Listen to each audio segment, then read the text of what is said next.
Guys, स्वागत है आपका हमारे यूट्यूब चैनल पर। और आज हम लोग यहाँ पे चर्चा करेंगे एडवर्ड ली थॉर्नडाइक के बारे में। आज हम पढ़ेंगे एडवर्ड ली थॉर्नडाइक को। और इससे पहले हमारी एक रिक्वेस्ट है आप लोगों से, हमारे चैनल को सपोर्ट कीजिए, लाइक कीजिए एंड सब्सक्राइब कीजिए, ताकि हम आपको जो है UP TET and super TET की क्लासेस जो है कंटिन्यू प्रोवाइड करते रहें, क्योंकि आपका सहयोग ही हमारा मोटिवेशन है। आप जितना हमें सहयोग करेंगे उतना ही ज़्यादा हमें मोटिवेशन मिलेगा और हम आपके लिए जो है अच्छी से अच्छी क्लासेस देने की कोशिश करते रहेंगे। और आज यहाँ पे हम लोग पढ़ेंगे एडवर्ड ली थॉर्नडाइक को।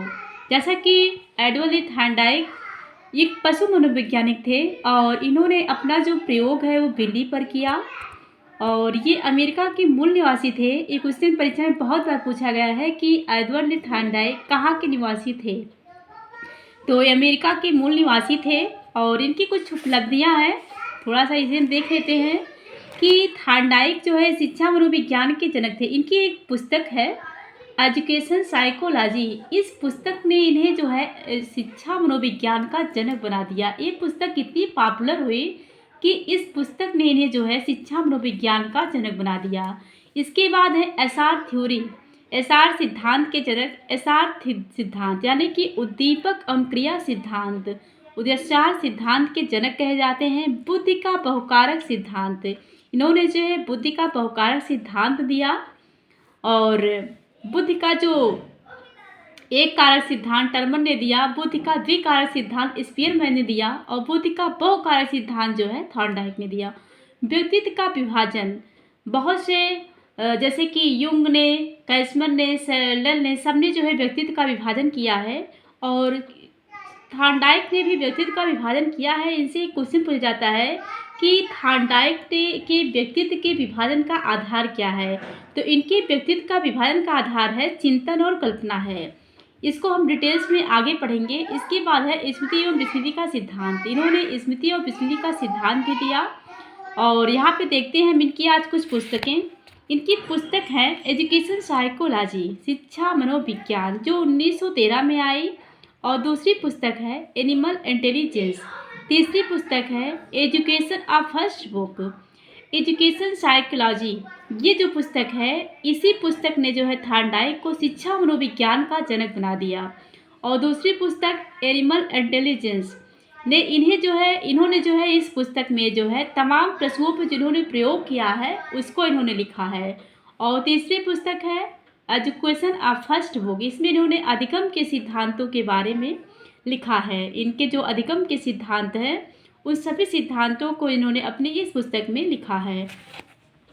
इसके बाद आइए यहाँ पे देखते हैं थॉर्नडाइक का अधिगम का सिद्धांत। थॉर्नडाइक का जो प्रयोग है बिल्ली सहित कई जानवरों पर आधारित था, क्योंकि एक पशु मनोविज्ञानी थे। इन्होंने अपना जो प्रयोग है वो पशुओं पर किया। थॉर्नडाइक के प्रयोग में शामिल बक्से को जो है पहेली बॉक्स या पजल बॉक्स कहा जाता है। आइए देखते हैं थॉर्नडाइक के अधिगम के सिद्धांतों के नाम। अधिगम के जिन्होंने सिद्धांत दिया उन्हें कितने नामों से जाना जाता है। पहला है उद्दीपन अनुक्रिया सिद्धांत यानी कि एसआर थ्योरी। उद्दीपक अनुक्रिया बंध सिद्धांत, संबंधवाद का सिद्धांत, साहचर्यवाद का सिद्धांत, त्रुटि एवं प्रयास का सिद्धांत। त्रुटि एवं प्रयास का सिद्धांत ये बहुत ज़्यादा प्रसिद्ध हुआ, जो कि बहुत ज़्यादा परीक्षाओं में पूछा भी जाता है कि त्रुटि एवं प्रयास का सिद्धांत क्या है। और इसके बाद इन्होंने 3 नियम बताए, मुख्य नियम बताए सीखने के 3 और 5 गौण नियम बताए। तो सबसे पहले हम यहाँ पे चर्चा करते हैं इन्होंने जो सिद्धांत दिया उद्दीपन अनुक्रिया का सिद्धांत यानी कि एसआर बॉर्न थ्योरी। इस सिद्धांत के द्वारा तो सारे सिद्धांत एक ही है, बस सिद्धांत के नाम अलग अलग दिए गए हैं, क्योंकि इन्होंने जो प्रयोग किया था थॉर्नडाइक ने अपना जो प्रयोग है वो बिल्ली पर किया। और बिल्ली भूखी थी।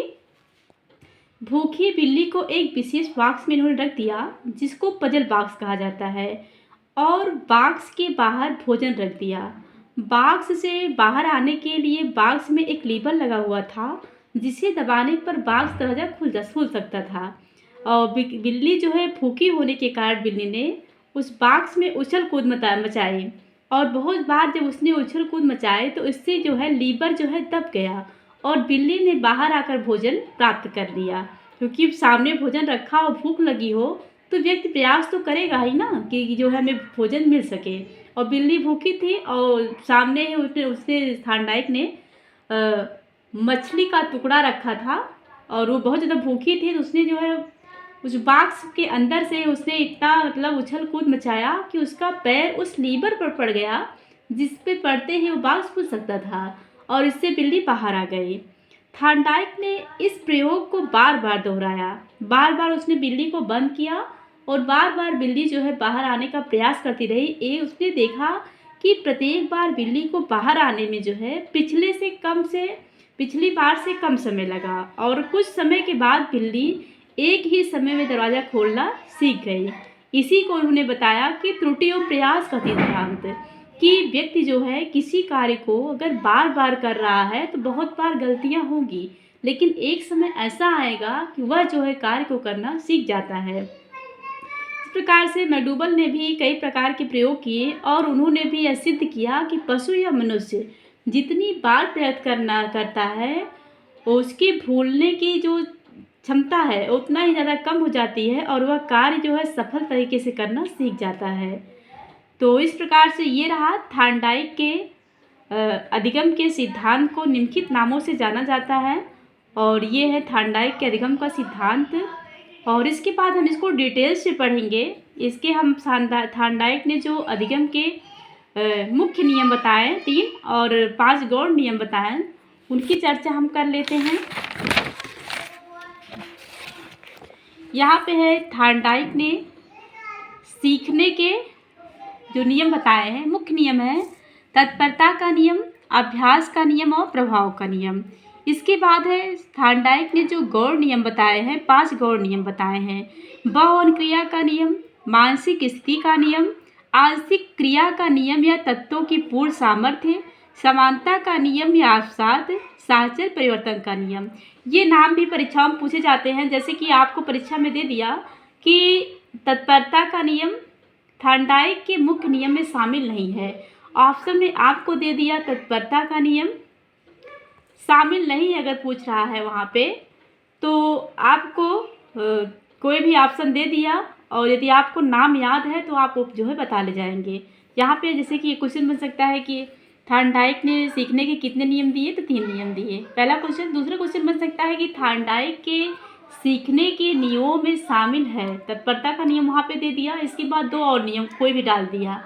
तो मान लीजिए यहाँ से 2 नियम ले लिए, बहु क्रिया का नियम, मानसिक स्थिति का नियम और प्रभाव का नियम। तो यहाँ पूछता है कि मुख्य नियम में शामिल है, तो मुख्य नियम में शामिल क्या है, प्रभाव। ये सब कौन से है, गौण नियम में है। इसके बाद आपसे क्वेश्चन पूछ सकते हैं कि थांडाइक ने गौण नियम कितने बताए हैं, 5 बताए हैं, और कौन से शामिल है कौन से नहीं शामिल है। यदि आप ये सब क्वेश्चन पूछते हैं तो आपको ये चीज़ें याद करनी पड़ेंगी कि आपको 5 नियमों के नाम, 5 गौण नियम के नाम, 3 मुख्य नियमों के नाम याद करने पड़ेंगे। इसके बाद यह क्वेश्चन बन सकता है कि थांडाइक ने अपना प्रयोग किस पर किया, तो इन्होंने अपना प्रयोग जो है भूखी बिल्ली पर किया। और थांडाइक कहाँ के निवासी थे, तो थांडाइक जो है अमेरिका के निवासी थे। इनकी पुस्तक का नाम क्या है, education psychology, animal intelligence, education a first book. इनकी पुस्तकें हैं जिन्हें आपको याद करना पड़ेगा। यहाँ से बहुत से क्वेश्चन बन सकते हैं। और थांडाइक के सिद्धांतों के नामों के बारे में पूछ सकता है। जैसे कि आपको दे दिया कि संबंधवाद का सिद्धांत किस तरह है, तो उद्दीपन अनुक्रिया सिद्धांत के किसने दिया, या उद्दीपक अनुक्रिया सिद्धांत बंध सिद्धांत किसने दिया, या त्रुटियों प्रयास का सिद्धांत किसने दिया। इस तरह से क्वेश्चन जो है परीक्षाओं में पूछे जाते हैं।